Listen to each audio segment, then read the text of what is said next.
Hello everyone, welcome to my channel. मी आहे अक्षय गावंडे आणि आपल्या सगळ्यांचं स्वागत करतो माझ्या पहिल्या ब्रॉडकास्ट व्हिडिओमध्ये.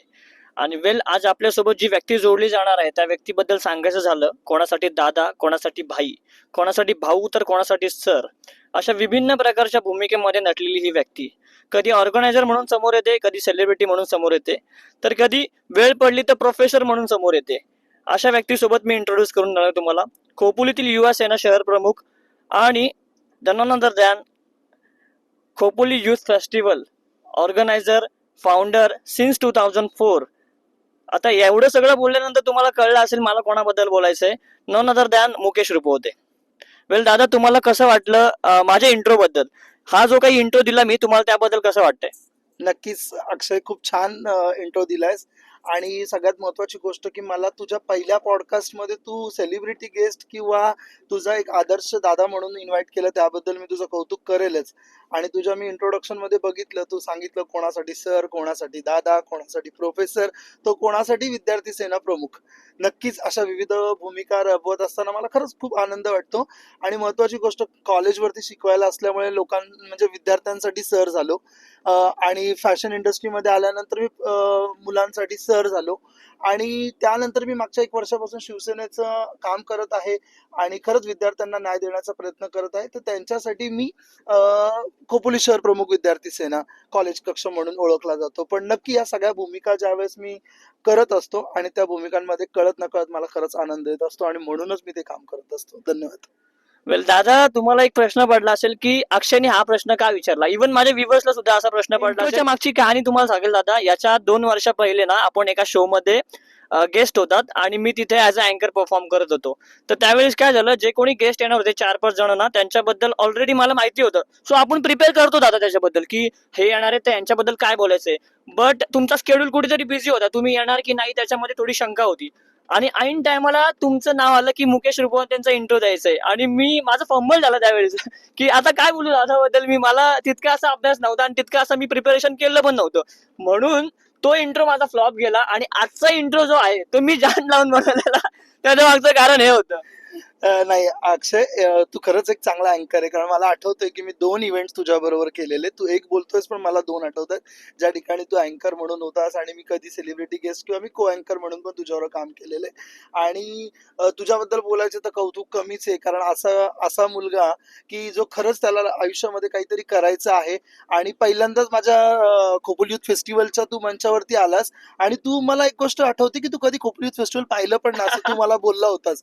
आणि सरळ आलास, त्यानंतर तू सरळ त्या शो मध्ये या वर्षीचा मिस्टर खोपोली टायटल मिळवतो. लोक हा टायटल मिळवण्यासाठी वर्षभर प्रिपरेशन करतायत, बॉडी बनवतायत, जिम स्वतःला मेंटेन करतायत. आणि अचानक म्हणजे तू म्हणजे खरंच तुझ्यामध्ये खूप टॅलेंट. आणि इंट्रोडक्शन बद्दल, अरे you are a really good अँकर. So introduction is really nice. ते असं झालं, मी आलो, मी पाहिलं, मी जिंकून घेतलं सार, असं आलं होतं ते. सुरुवात करूयात. आपल्यासोबत जोडले गेलेत मुकेश रुपवते, त्यांच्याबद्दल आता आपण चर्चा आणि त्यांच्यासोबत आता चर्चा करणार. सर, लहानपणापासून सुरुवात करूया, अगदी स्टार्टिंग पासून सुरुवात करूयात. लहानपण सर तुमचं कसं गेलं? I mean in short, college, शाळा वगैरे याबद्दल काय सांगाल? धन्यवाद अक्षय. ऍक्च्युली लहानपण खूपच साधं होतं. कारण माझी मम्मी गुजराती आहे आणि मम्मी गुजराती असल्यामुळे शिस्त आणि एक एज्युकेटेड फॅमिलीशी बिलॉंग करत होती मम्मी. सो लहानपणापासून 10वी पर्यंत मला असं आठवत नाही की मी मुकेश रुपवते जो आज आहे तो कधी झालो असतो. कारण मम्मीची शिस्त खूप स्ट्रिक्ट होती. आणि मी आज मास्टर्स केलं, मी BEd केलं आणि मी KMC कॉलेजवरती प्राध्यापक म्हणून काम केलं ना, हे सगळं श्रेय मम्मीला. एक इव्हेंट असतं मिस्टर फेस आणि मिस फेस वगैरे, त्याच्यामध्ये निवडला जातो जे फ्रेशर्स मुलं येतात त्यांच्यामधून. आणि मी मस्त इव्हेंट एन्जॉय करत होतो आणि सडनली इव्हेंट संपलं आणि मिस्टर फेस म्हणून माझं नाव. मी म्हटलं अरे यार हे काय, मी तर एवढा काय हँडसम वगैरे नव्हतो आणि मी साधा मुलगा होतो रे, सरळ होतो. आणि मग तो इव्हेंट झाल्यानंतर माझ्या लक्षात आलं की हो, मी काशीनाथ रुपवतेंचा मुलगा आहे, हे तर नाही ना यांच्या डोक्यामध्ये. आणि म्हणून मला मिस्टर फेस दिलेला आहे. And that was a boost for my life की I belongs to a some good family and my family is a known family. And then मग मी मागे नाही वळालो. आज मी तुझ्या बरोबर बसतो. लहानपणीची अशी कोणती आठवण आहे जी आम्हाला तुम्ही शेअर करणार? नक्कीच लहानपणीची अक्षय जर आठवण बघायला गेलं ना, तर मी ज्या एरियामध्ये राहत होतो भानवस बौद्धवाडा, ठीक आहे, तिथे खरंच खूप चांगले मित्र होतो की मी आज जो मल्टीटास्किंग आहे ना ते तिथूनच घडलेलं आहे. कारण मला आठवतं की दुपारी 2-2:30 वाजले तर आम्ही गपचूप नदीवरती गगनगिरीमध्ये पोहायला जायचो. ते आजही मम्मीला माहिती नाही, कारण मम्मी स्ट्रिक्ट आहे, पण आम्ही नाही का असं गपचूप पळून जायचो. त्यामुळे स्विमिंग मध्ये मी चांगला झालो. आम्ही तलावावरती स्विमिंगला जात होतो. आज ऐकलं तर भीती वाटते, कारण ते तलाव खूप डेंजर आहे, पण त्यावेळेस आम्ही गपचूप जायचो आई वडिलांना न सांगता. त्याचबरोबर मी वडील घरी आले तर बाईकची चावी त्यांच्या उशाला लपलेली असायची, ती गपचूप चोरून घ्यायची आणि मी बाईक शिकलो आणि 8वीतच कार शिकलो. माझी पर्सनॅलिटी जर तसं बघायला गेलं तर हाईट कमी राहण्याचं जर खरं कारण असेल ना तर ती त्या लहानपणी केलेली जी चोरी होती, सायकल चोरली आणि बाईक मी 8वीतच शिकलो. या छोट्या मोठ्या गोष्टी आहेत, पण जे काही घडलं ना ते भानवस बौद्धवाड्यामध्ये मल्टीटास्किंग झालो. कारण तिथं एक ना तिथलं जे वातावरण आहे ना तिथल्या मुलांचं, तर खरं पाहिलं तर सगळ्यांना सगळ्या गोष्टी येत असतात. ठीक आहे, एज्युकेशनच्या बाबतीमध्ये काही मुलं मागे पडतात, काही पुढे पडतात, आमच्यासारखे काही प्राध्यापक तिथून घडलेले आहेत, पण नक्कीच तिथूनच सगळं काही जे आहे ना ते लहानपणीच्या आठवणी आणि ते मित्र खरंच छान होते. वेल, मला दुसरा क्वेश्चन असा करायचा आहे सर तुम्हाला, कॉलेजमध्ये तुमचा बिहेवियर कसा होता? लाईक म्हणजे पहिलेपासूनच तुम्ही इव्हेंट्स अँड ऑल मध्ये इन्क्लूड असायचे, म्हणजे कुठल्या अशा ऍक्टिव्हिटीज असतील त्याच्यामध्ये तुम्ही इन्व्हॉल्वमेंट तुमची असायची, की हे आता जाऊन तुमचं वाढत गेलं? कॉलेजचा मग तो रोज डे असू दे, फ्रेंडशिप डे असू दे, ट्रेडिशनल डे असू दे, मुकेश रुपवते आणि माईक ही एक अशी कल्पना. एक वेळ असेल ती लोक कंटाळली होती की अरे दुसरा अँकर पण आणा समोर किंवा दुसऱ्याला पण संधी द्या, पण तिथूनच घडत गेलो. सगळे डेज केले आणि पहिलाच शो तर मी 2004 मध्ये केलाच होता. मग त्यानंतर 2008ला माझं खोपोली फेस्टिवल खूप मोठं झालं आणि ते जनता विद्यालयाच्या स्टेजवरती आपण रॅम्प वगैरे बनवला आणि त्यावेळेस खोपोलीमध्ये लोकांना फॅशन शो वगैरे, फॅशन लोक घाबरत होती की अरे मुकेश रुपवते काय करतोय, आमच्या मुलींना कुठे उतरवणार वगैरे, बरोबर की नाही. पण आज जर बघितलं ना तर चांगले रिच घरची लोक पण म्हणतात की माझ्या मुलांना आमच्या तुमच्या प्लॅटफॉर्मवरती पाहिजे, कारण ती आजची 2025 ची नीड आहे. पण त्यावेळेस ते स्टार्ट करायचं आणि ते इथपर्यंत न्यायचं. तर कॉलेज लाईफ मध्ये शोज बद्दल जर बोलायला गेलो तर सगळे शोज तुम्ही डेजचा पण विषय काढला बोलता बोलता, ते रोज डे वगैरे यासारखे डेज वगैरेचा विषय काढला. आता माझ्या व्ह्युअर्सला इव्हन सगळ्यांना माहिती आहे की मुकेश सरांचं लग्न झालेलं आहे, त्यांची वाईफ टीव्ही सिरियल मध्ये परफॉर्म करते ऍज अ ऍक्टर, त्याच्यानंतर त्यांचा 10 वर्षाचा मुलगा पण आहे. मी मग आता थोडं मागे गेलो तरी पण काय फरक नाही पडणार मला असं वाटतंय. तर किती अफेअर्स होते? थोडं स्पष्ट आता बोलूयात आपण, किती अफेअर्स होते किंवा एक पास्ट वगैरे, किंवा अशी एक पास्ट मधली गर्लफ्रेंड वगैरे, की बाबा हा तिच्यावर अट्रॅक्शन होतं पण मी कधी बोललो नाही, किंवा गर्लफ्रेंड होती पण आमचं जमलं नाही, सम एनी हाव रिझन्स आमचं ब्रेकअप वगैरे झालं, असं काहीतरी मेमरी सांगा. युट्यूब चॅनल वरती हा एवढा मोठा मुद्दा बोलणं खरंच अवघड आहे माझ्यासाठी, कारण चांगला परिवार चाललेला आहे, बायको प्रेम करते आणि ते खरंच दोघांचं आमचं जे बॉन्डिंग आहे, आज 11 वर्ष लग्नाला झाली, जसं मी माझा 10 वर्षाचा आहे. पण येस, क्रश होती. आज ती खूप मोठ्या पोस्टला, नाव घेणं चुकीचं आहे कारण ती आपल्याच कर्जत खालापूर मधून येते आणि ती खूप मोठी, ती सुद्धा प्रेम करत होती, मीही प्रेम करत होतो. पण ते म्हणतात ना का तुम्ही नाव घ्याल आणि माझं चॅनल चालू झालं बंद पडत. नाही, मी नाव घेणारच नाही, कारण आज ती तिच्याकडे सुखी आहे. पण असतं ना ते कॉलेज प्रत्येकाचं असतं ते स्टार्टिंग. आजच्या सारखं नाही, आजच्या टायमाला खूप अवघड आहे. म्हणजे आज सकाळी जर आपण एखाद्या मुलीला बघितलं तर संध्याकाळी जाऊन इंस्टाग्रामला शोधली, डीएम केलं, which is very fast process. आमच्याकडे असं होतं की तुला तर माहिती मी चांगलंच करतोय. ऑब्विस आहे की तुमच्यामध्ये आणि वहिनींमध्ये अनेकदा आपण म्युच्युअल अंडरस्टँडिंग बघितलेली आहे, तर मला असं वाटत नाही एवढा असा इम्पॅक्ट पडणार आहे तुमच्या रिलेशन मध्ये त्या गोष्टीचा. युट्यूब चॅनल ते वहिनीने व्हिडिओ बघितल्यानंतर काय इम्पॅक्ट पडेल ना तो तुला नंतर मी फोन लावून देणार आहे. तू का प्रश्न आहे? हा प्रश्न त्यांनीच मला विचारला सांगितलेला, मी नाही विचारलाय. त्याच्यानंतर आपण पुढे जाऊयात. आता प्रश्न असा होता की अफेअर झालं तुमचं, क्रश सांगितलं तुम्ही मला, ठीक आहे, चला आता तुम्ही आपल्या बहिणींसोबत खुश आहात, तर त्यांच्यासोबतचं लग्न कसं जमलं वगैरे, किंवा काय समोरून काय प्रॉब्लेम्स वगैरे आली, किंवा तुमच्या लव्ह स्टोरी बद्दल काय सांगणार? नाही अक्षय, ही लव्ह स्टोरी नाहीये, ही प्युअर अरेंज मॅरेज आहे. सगळ्यांना आमच्या दोघांचे फोटो बघितल्यानंतर तिलाही आणि मलाही सगळेजण विचारतात की तुम्ही क्यूट कपल आहात आणि खूप लोकांसाठी इन्स्पायरेशन आहे. तुम्ही ज्या पद्धतीने तुमचे फोटोज पोस्ट करता, व्हिडिओज पोस्ट करता, तर सगळ्यांना फक्त पोस्टवरती पॉझिटिव्ह बाजू देत असते. कधी कधी आमची भांडणंही होतात, कधी कधी ना दिवसभर भांडणं होत असतात दोघांची. पण येस, लग्नाबद्दल जर तू प्रश्न विचारला तर मी नक्कीच सांगेल की 2013ची गोष्ट आहे आणि मम्मीची तब्येत थोडी खराब झाली होती आणि मम्मीला थोडंसं चालण्यासाठी प्रॉब्लेम होत होता. ऑपरेशन झालं होतं. तर सगळ्यांचंच घरच्यांचं म्हणणं होतं, तू घरातला मोठा मुलगा आहे तर आपण तुला मुलगी बघू. आणि असं अचानकच आमच्या काकी घरी आल्या आणि काकी म्हटलं माझ्या भावाची मुलगी आहे, एकदा बघून घे. मी पण तिला लहानपणी बघितलं, तिचं MBA वगैरे झालं असं सांगितलं. म्हटलं अरे यार, एकतर आमच्या समाजामध्ये खरं म्हटलं तर आत्ता 2025ला आहेत खूप शिकलेले, पण त्यावेळेस अवघड असायचे नाती जुळणं वगैरे. तर मी म्हटलं चला बघू तर या आपण. मग मी घरच्यांसमोर एक अट टाकली की मी येणार नाही, तुम्ही जायचं, तुम्ही मुलगी बघायची, तुम्हाला जर मुलगी आवडली तर फोटो घेऊन यायचा, तर मग मी बघणार. आणि मग ते प्युअर अरेंज मॅरेज झालं.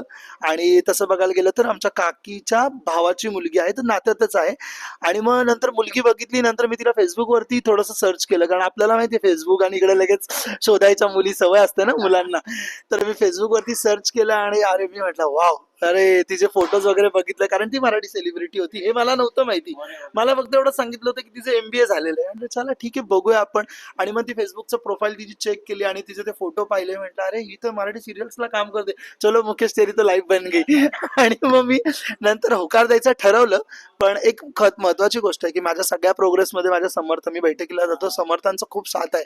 मी समर्थांना निवेदन पाठवलं, म्हटलं की अशी अशी मुलगी आहे आणि आपल्याला मला म्हणजे चालून आलेली आहे किंवा असं घरच्यांचं बोलणं चालू आहे. ज्या वेळेस समर्थांकडून त्या निवेदनाचं होकार आलं त्यावेळेस मी कोणाला घरात पण नाही सांगितलं, मी तिच्या बाबांना फोन केलं, म्हटलं ठरवा, म्हटलं मला तुमची मुलगी पसंत आहे. आणि मग अशा पद्धतीने आमचं अरेंज मॅरेज झालेलं. आता तुम्ही इतर लोकांना धाक देत असता बाहेर, घरी तुम्हाला कोणतरी धाक देतोय असं होतं की एखाद्या यशस्वी पुरुषाच्या मागे एका स्त्रीचा हात असतो. आणि ऑब्व्हियस गोष्ट आहे, तुमच्याही यशाच्या मागे कुठेतरी वहिनींचा श्रेय असणार, त्यांचा हात असणार, ती गोष्ट असली पाहिजे. वेल, पुढच्या प्रश्नाकडे येतोय मी. तर मुकेश रूपवते हे नाव सामाजिक पटलावर कसं येत गेलं? म्हणजे आता तुम्ही सोशल वर्क करताना सुद्धा दिसता, कॉलेज कम्युनिटीमध्ये तुमचं एक मोठं योगदान असतं, समाजामध्ये काही कुठे अन्याय होत असेल तर त्यावेळी तुम्ही आवाज उठवता, तर ते नाव राजकीय क्षेत्रामध्ये कसं आलं, म्हणजे समाजामध्ये कसं आलं? नक्कीच अक्षय, हा पण प्रश्न खूप छान आहे.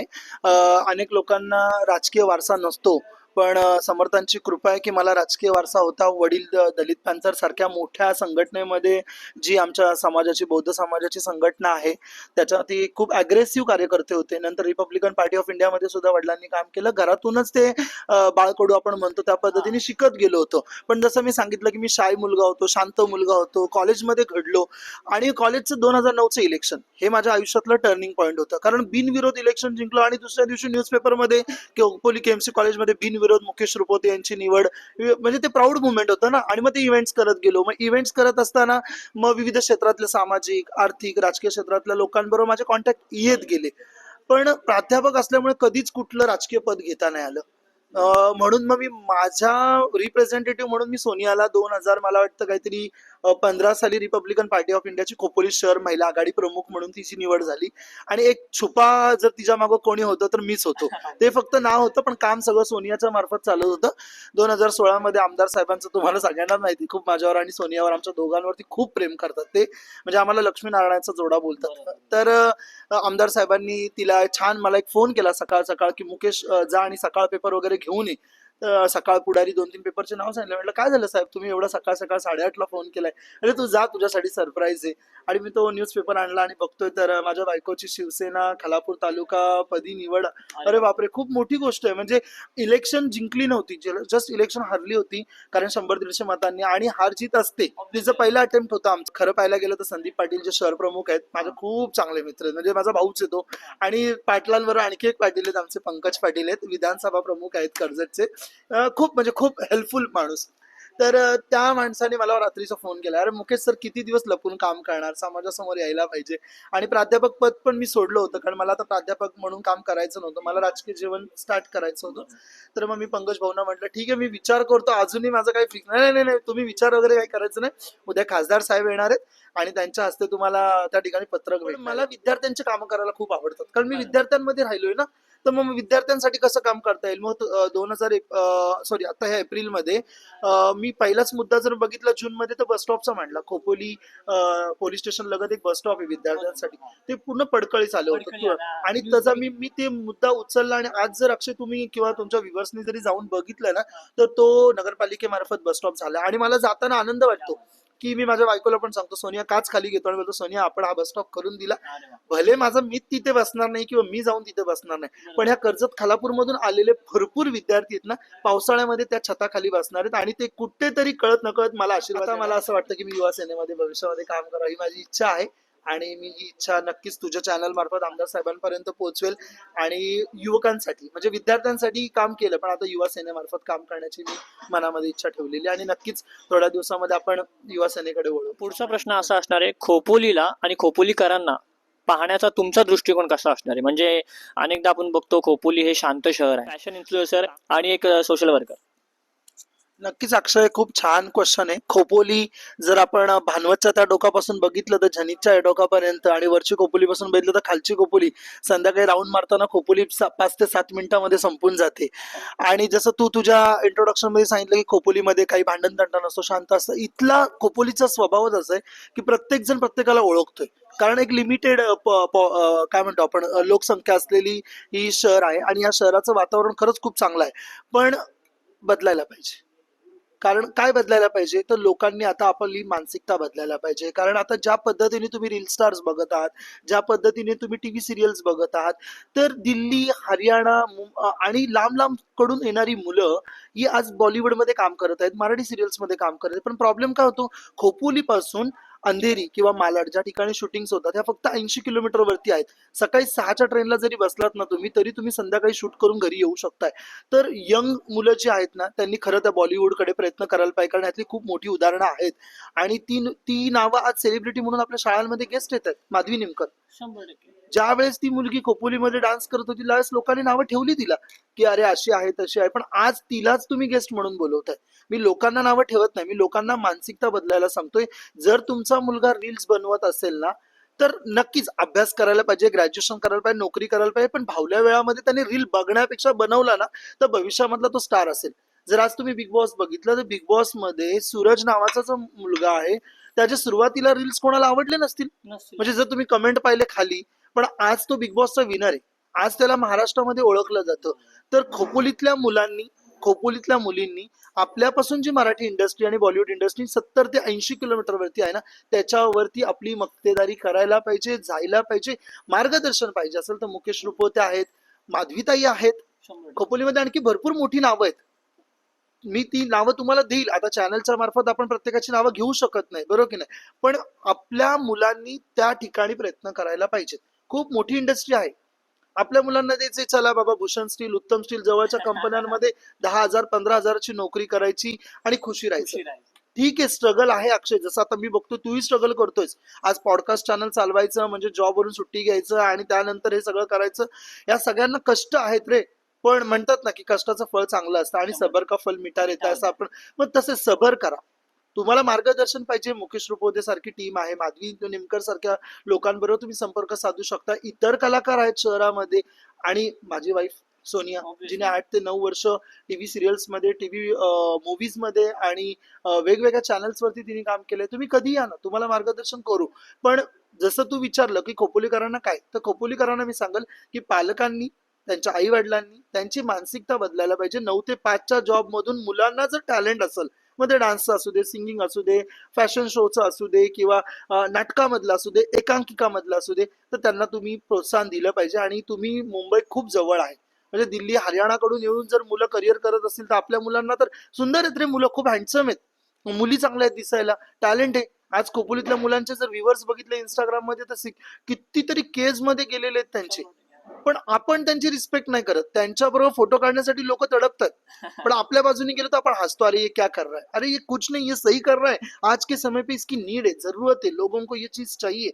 और मैं तो बोलूंगा कि भाई आप लोग अपने बच्चों को प्रमोट करो, उसमें जो भी टैलेंट है वो पुस्तकातला किडा न बनवता त्याच्या टॅलेंटला तुम्ही प्रमोट करा, असं मला वाटतं. सगळेच वाईट आहे असं नाही बोलणार, त्याला सपोर्ट करणारे लोक असतात. आता माझ्या गावामध्ये पण बरीच लोक आहेत जी मला सपोर्ट करतात. एक नाव घ्यायचं म्हटलं असं घेऊ शकत नाही, पण त्यातल्या त्यात कुलदीपबाईंचं नाव घेईल मी. कारण दॅट टाइम कुलदीपबाईंनी डायरेक्ट माझ्या पाठीवर हात ठेवलं आणि मला म्हटले, अक्षय तुला काही गरज लागेल पुढे जा बिंदास, मी तुझ्या पाठीशी भक्कम आहे. एखादा असा बॅकबोन असणं गरजेचं आहे. हे फेस्टिवलचा फ्लायर ज्यावेळेस आला त्यावेळेस मी भाईंना पर्सनली पाठवलं होतो. भाईंचा जो एक ऑडिओ रेकॉर्डिंग आहे तो तुम्हाला मी ऐकवेल काय होता. एवढा भारी भाईंनी मेसेज दिला ना मला. दॅट टाइम म्हटलं की अरे अभी मेरे को किसी चीज की जरूरत ही नहीं, मैं बेझिझक जा सकता है, बेझिझक कर सकता है. अशा प्रकारचा बॅकबोन असणं पण गरजेचं आहे. माझ्यापर्यंत पोहोचायला 21 वर्ष कष्ट घ्यायचं, हा, एवढं सोपं नाही ना. 1-2 वर्षाचा खेळ नाही, 21 वर्षाचा स्टँडर्ड बनवलेला आहे. 21 वर्षाची मेहनत आहे, बरोबर की नाही. हे झालं त्याबद्दल. पर्सनल लाईफ बद्दल पण बोलतात की अरे तो असा आहे, तो तसा आहे, बरोबर की नाही. पण मला माहिती ना मी कसा आहे, आणि माझ्या घरच्यांना माहिती मी कसा आहे. So I don't want to answer everyone who am I. People who loves me they cares me. Bad bitching ही होते, बट ऑब्विसली होतेच. ऑब्विसली तुमच्याबद्दल ही बॅड बिचिंग होत असणार, 110 होत असतात. त्यांना तुम्ही कसं फेस करतात? इव्हन काही रुमर्स असतील, त्यांना काय तुम्ही कशा प्रकारे जज करता, किंवा त्या बॅड बिचर्ससाठी किंवा त्या रुमर्ससाठी तुम्ही काय येतं आता एक्सप्लेन करा. नक्कीच अक्षय, हा प्रश्न खरं म्हटलं तर अवघडच आहे. कारण back bitching, bad comments is really like माझ्यासाठी कॉमन आहे. पण मी परत एकदा तोच नाव घेतो माझ्या बायकोचं. जर तुमची बायको तुमच्यावर विश्वास ठेवत असेल ना, किंवा तुमची घरच्यांना तुमच्यावर विश्वास असेल ना, लोक काही बोलू देत रे. मला माहिती माझ्याबद्दल काय वाईट बोलतात, काय शब्द वापरतात, हेही माहिती आहेत मला. But I know what I I. मला माहिती की मी काय आहे, मला कुठल्या गोष्टींमध्ये आवड आहे, मला काय करायला आवडतं, आणि त्याला माझ्या घरच्यांचा पूर्ण सपोर्ट आहे. सो बॅड कमेंट्स करणं, लोक बोलणारच रे. म्हणजे कितीतरी वेळा समोरून पण बोलतात, किती वेळेस मागून पण बोलतात. पण मी ह्याला खरंच पॉझिटिव्ह करतो, कारण हे सगळ्या मागं ना एकच गोष्ट, संयम, पेशन्स. आणि बैठकीमध्ये सांगितलेलं आहे, बरोबर की नाही, की तुमच्याकडे जर संयम असेल, पेशन्स असेल, बरोबर की नाही, तर तुम्ही सगळ्या गोष्टींना नाही का फेस करू शकता. तर अशी भरपूर मुलं आहेत की ज्यांना कमेंट्सला घाबरून, किंवा लोक काय बोलत असतील, मागून काय बोलतायत. मी मागून जे बोलतायत ना, पहिली गोष्ट त्यांना एक सांगेल अक्षय मी तुझ्या चॅनलच्या मार्फत, की पहिले तुम्ही ना त्या लेवलला पोहोचा ज्याच्याबद्दल तुम्ही बोलताय, त्या लेवलला पोहोचा. कारण आपण घरी बसून टीव्ही वरती कमेंट देतो एखाद्या माणसाला किंवा एखाद्या ऍक्टरला, पण त्याच्या मागे त्यांनी केलेले कष्ट तुम्हाला माहिती नाही. खोपोली फेस्टिवल 21 वर्ष चालवायचं, आजबद्दल पण बोला. आता तू जसं सांगितलं की तू शॉर्ट्स वगैरे वरती फोटोज टाकले, शर्टलेस फोटोज टाकले, बरोबर की नाही. लोक अरे शर्टलेस फोटो टाकले. मग डॉक्टर बाबासाहेब आंबेडकर आपल्या स्टॅच्यू जवळ ज्या वेळेस आपण बॉडी शो बघतो, त्या बॉडी शोला मुलं त्यांच्या पेपरामध्ये शरीर सौष्ठव स्पर्धेमध्ये ते फोटो येतात की. मग त्यावेळेस का नाही बोलत तुम्ही? पण एखाद्याने शर्टलेस पिक्चर टाकला म्हणजे तो वाईट. अरे असं नसतं. तुम्हाला ती कल्पना नाहीये, तुम्हाला त्या इंडस्ट्री बद्दल माहिती नाहीये, तुम्हाला त्या इंडस्ट्रीचं पहिले नॉलेज असलं पाहिजे. तुम्ही अभ्यास करा. बिना अभ्यासाचं कोणाबद्दल काहीही बोलू नका, असं मला वाटतं. याच्यावर मला एक लाईन आठवली, तो कुछ तो लोग कहेंगे लोगों का काम है कहना, छोड़ो कल की बातें, ऐसा कुछ तो है लाइन हो. मैंने तो कब का छोड़ दिया भाई, 2004 से ही छोड़ा है. और जब से खुद को अक्कल आई है ना कि मुकेश रूपोदे क्या है, तब से छोड़ दिया. मुझे पता है लोग क्या बोलते. I don't care, even I don't want to care. पुढचा क्वेश्चन असा असणार आहे, तुमच्या लाईफ मधले बेस्ट अचिव्हमेंट. म्हणजे मी युथ फेस्टिवलकडे येतो आता डायरेक्ट, कारण बाकी गोष्टी तुम्ही सगळ्या सांगितल्या मला, पण त्याच्या व्यतिरिक्त आता युथ फेस्टिवलकडे येऊ. कारण तुमच्या लाईफ मधले सगळ्यात मोठे अचिव्हमेंट माझ्या माहितीनुसार तीच असावी की 2004 पासून युथ फेस्टिवल होतोय खोपोलीमध्ये. नाव एकच समोर येते, मुकेश रुपवते. मुकेश रुपवते आणि मुकेश रुपवते. 2004 पासून 2025 पर्यंत तो प्रवास कसा होता? त्यामध्ये येणारे अडथळे, किंवा त्यामध्ये मिळणारा तुम्हाला मॉडेल्स कडून होणारा सपोर्ट, वा इतर जो काही मित्रपरिवार असेल त्यातून होणारा सपोर्ट, त्याच्याबद्दल काय बोलणार? पहिला शब्द मी अक्षय सांगू इच्छितो, अचिव्हमेंट. 2004 साली जर आपण एखादा छोटासा कन्सेप्ट चालू करतो, ज्या कन्सेप्टला विरोध होतो समाजामधून, मला आठवतंय पोलीस स्टेशन पर्यंत मी गेलेलो आहे त्या या फॅशन शोच्या मॅटर्स मध्ये. पण त्या अचिव्हमेंट म्हणजे आमदार महेंद्र शेठ थोरवे फाउंडेशन माझ्या फ्लायर वरती लागणं खूप मोठी अचिव्हमेंट आहे. आमदारांनी नोंद घेणं तुमच्या कार्यक्रमाची, आणि त्यांच्या फाउंडेशन बरोबर संयुक्त विद्यमानाने मागच्या 2 वर्षापासून कार्यक्रम करणं, त्याला निधी देणं, अजून काय पाहिजे? ही झाली अचिव्हमेंट. अडथळे पण नक्कीच असतात. 2004 पासून शो करत असताना विविध अडथळ्यांना मी सामोरं गेलो. म्हणजे खूप त्रास झाला. म्हणजे मला असं आठवतं त्यावेळेस अक्कल नव्हती 2004 मध्ये, आणि आपण व्हॅलेंटाईन डे स्पेशल आनंद मेळावा, खोपोली फेस्टिवल नव्हतं, त्याचं नाव होतं व्हॅलेंटाईन डे स्पेशल आनंद मेळावा. आपल्याला अक्कलच तेवढी असते ना 11वी मध्ये. आणि मग त्यानंतर त्यामध्ये विरोध झाला, पोलीस स्टेशनला आम्हाला बोलून घेतलं, कारण व्हॅलेंटाईन डे स्पेशल आपल्या महाराष्ट्रामध्ये चुकीचा शब्द आहे. मला अक्कल नव्हती, मी टीनेजर होतो, बरोबर की नाही. मग त्यावेळेस भाई ओवाळ म्हणून पत्रकार आहेत खोपोली मधले, खूप आजही त्यांचं नाव चांगलं आहे. त्यांनी पोलीस स्टेशनला आल्यानंतर पोलीस स्टेशनला जे PI होते त्यांना सांगितलं कार्यक्रम होणार, तो खोपोली फेस्टिवलची सुरुवात होती, त्याचं नाव वेगळं होतं. कार्यक्रम होणार, फक्त त्या तिकीट्स वरती जो व्हॅलेंटाईन डे स्पेशल लिहिलेला आहे ना, तो शब्द कट केला जाणार, आणि 14 फेब्रुवारीला कार्यक्रम नव्हता, तो 15 फेब्रुवारीला कार्यक्रम होणार नेहरू गार्डन मध्ये. तो कार्यक्रम झाला. मी तुमच्या चॅनल मार्फत भाई ओवाळांचे आभार मानेल की ते माझ्याबरोबर त्या ठिकाणी आले पोलीस स्टेशनला. तो हा एक अडथळा. फेस्टिवल करणं लोकांना असं वाटतं कोणीही करू शकतो, तुम्हाला एवढं सोपं नाहीये. आणि जे हरतात ना त्यांचे SMS जर तुला दाखवले ना म्हणजे आता तू जिंकल्यानंतरही लोक मला असं विचारतात की अरे अक्षय गावंड जिंकलेला आहे, मुकेश रुपवतेनी सेटिंग केली असेल. अरे राजन का करणार आहे, अक्षय गावंड इज नॉट अक्षय रुपवते ना. प्रत्येक जण आपल्याबद्दल बोलत असतात. तर काही अचिव्हमेंट मध्ये मी मानेल की मी ज्या माणसाचा रिस्पेक्ट करतो तो माणूस माझ्याबरोबर जुळला. आणि हा आणखी एक अक्षय सांगेल, लोकांना एक पडतो अरे खोपोली फेस्टिवल झाला, मुकेश रुपवतेची टीम फिरायला गेली, का नाही जाणार, का नाही जाणार. 1 महिना मेहनत घेते ना. जर 1 महिना एका मुलाने काम केलं तर त्याला 15,000 रुपये पगार द्यावा लागतो ना आपल्याला. मग त्याच्या कामाची ही पावती अचिव्हमेंट मिस केली तुला सांगण्यासाठी की आता तू 2-4 महिन्यापासून बघत असेल की माझं विविध शहरांमध्ये सत्कार होतात.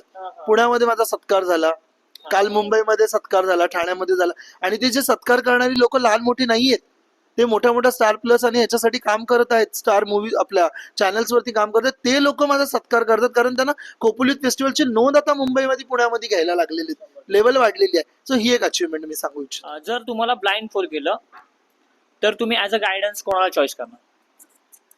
छान प्रश्न आहे.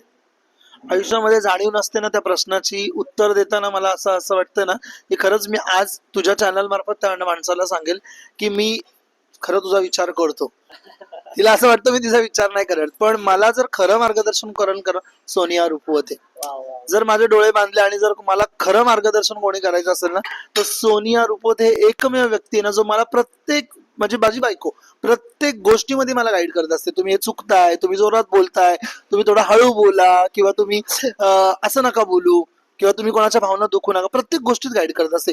तर माझी ती गुरुच म्हटलास तरी चालेल. मला स्वतःबद्दल काही इतकी जाणीव नव्हती, पण अनेकदा मला लोक सांगतात, लोक बोलतात, अप्रोच करतात, त्यानुसार मग मी पुढे जात गेलो. आता फॉर एक्झाम्पल त्यातले तुम्हीच आहेत. आमदार साहेबांचा प्रचार चालू होता, तुम्ही मला फूड पार्क हॉटेल भेटले, मला तुम्ही डायरेक्ट म्हटले की या वर्षीचा मिस्टर खोपोली तू आहेस. कॉन्ट्रोवर्सी होईल इथे. ते असेच बोललेले. सगळ्यांना हेच बोलतो तू मिस्टर खोपोली, का तर माझ्या शो मध्ये गर्दी व्हायला पाहिजे. पण तू आहेस हँडसम, आणि जो मी जर तुला बोललो नसतो तर तू पोहोचला नसतास. ये गेम हुआ मेरे साथ. मला त्यांनी सांगितलं की अक्षय यावर्षीचा मिस्टर खोपोली तू आहेस, तुझा पोटेन्शियल आहे, लुक्स आहे, बॉडी आहे, फिगर आहे चांगली, तू मिस्टर खोपोली आहे. तर मला कुठेतरी असं मला बोलावं लागतं रे, माझं काम मॉडेल स्टेज वरती येणार कसं हे सगळं मी पण जे चांगले त्यांनाच बोलतो सगळ्यांना. किंवा खोपोलीमध्ये एवढा मोठा नाट्यगृह असून आज आपल्याकडे कलाकारांची संख्या मुठभर आहे, असं का? अक्षय परत एकदा छान क्वेश्चन विचारलंयस.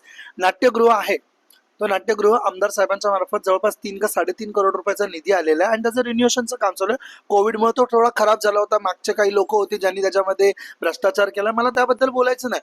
पण परत काय होतं माहितीये का, नाट्यगृह चालू होतं आणि तिथं राजकीय सभा जास्त भरल्या जातात.